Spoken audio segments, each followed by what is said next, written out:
নগাঁৱৰ বৰপথাৰ আৰক্ষীয়ে জব্দ কৰিছে 5 কোটি টকা ড্ৰাগছ। বগাজান মহকুমাৰ আৰক্ষী বিশ্বয়া আৰু বৰপথাৰ থানৰ ভাগপ্ৰান্ত আৰক্ষী বিশ্বয়া দীপেন বৰুৱা নেতৃত্বত চিলনীযান জব্দ কৰিছে ড্ৰাগছখিনি।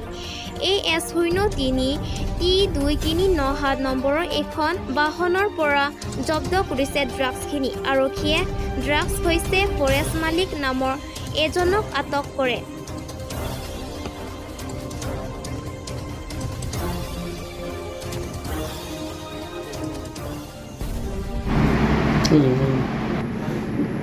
ক'ৰপৰা কেনেকৈ উদ্ধাৰ কৰিবলৈ সক্ষম হয়? আজি আমি এটা খবৰ পালোঁ যে এখন আৰ্টিগাত ডিমাপুৰৰ পৰা নগাঁও অভিমুখে ড্ৰাগছ আনি আছে। এই খবৰ পাই মাননীয় SDPO বগাজান মহোদয় আৰু লগত মই আৰু মোৰ ষ্টাফ আমি চিলনীযান ফৰেষ্ট ব্ৰিজৰ ওচৰত এটা নাকা তালাচী বহাওঁ। তাত আমি প্ৰায় 2টামান বজাত এখন আৰ্টিগা গাড়ীত চাৰ্জ কৰি প্ৰায় 89 পেকেট চাবোনৰ পেকেট ড্ৰাগছ লৈ আমি উদ্ধাৰ কৰোঁ। কেইজনক আটক কৰিছে? ইয়াত আমি এজনক আটক কৰিছোঁ। আটক কৰা লোকজনৰ নাম ছাৰ? তেখেতৰ নাম হৈছে ফৰেষ্ট মালিক। ক'ৰ বাসিন্দাতে? তেখেত হৈছে নগাঁও আজাদ নগৰ। ড্ৰাগছখিনিৰ বজাৰ মূল্য কিমান মান হৈছে? ড্ৰাগছখিনি এতিয়া বজাৰ মূল্য প্ৰায় 5 কোটিমান টকাই হ'ব। ছাৰ ক'ৰ পৰা সৰবৰাহ কৰিছে?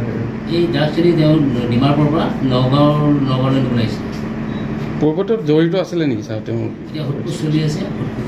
সোধপোছৰ অন্তত আপোনালোকক বিশেষ জনাওঁ। যিহেতু ছাৰ ডিমাপুৰৰ পৰা আনিছিলে যদি খটখটি আৰু বৰপথাৰ আপোনালোকৰ নাকা তালাচী পাৰ হৈ তেখেতে গোলাঘাট বৰ্ডাৰত ধৰিছে, কি ক'ব?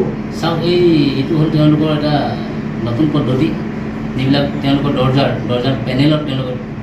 পেনেলৰ স্ক্ৰু খুলি এই দৰ্জাৰ 4খন দৰ্জাত তেওঁলোকে এই প্ৰায় 89 পেকেট তেওঁলোকে 4খন দৰ্জাত ভৰাই আনিছিলে। গতিকে নাকাত হয়তো পাৰ হৈ আহিব পাৰে, এইটো কোনো মানে ডাঙৰ কথা নহয়।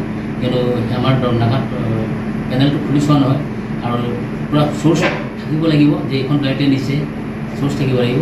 আৰু তাৰ পৰিৱৰ্তে আমি সিদ্ধান্ত ল'লোঁ, SDPO মহোদয়ে মই এটা সিদ্ধান্ত ল'লোঁ যে আমি আগত গৈ চিলনীযানৰ নাকা তালাচী বহালে মানে দেওপানীহে সোমাই আহিলে সেই একেটা ৰাস্তাতে আকৌ চিলনীযানৰ ওলাব। গতিকে আমি পুনৰ সেইকাৰণে আমি চিলনীযানৰ নাকা তালাচী বহাম।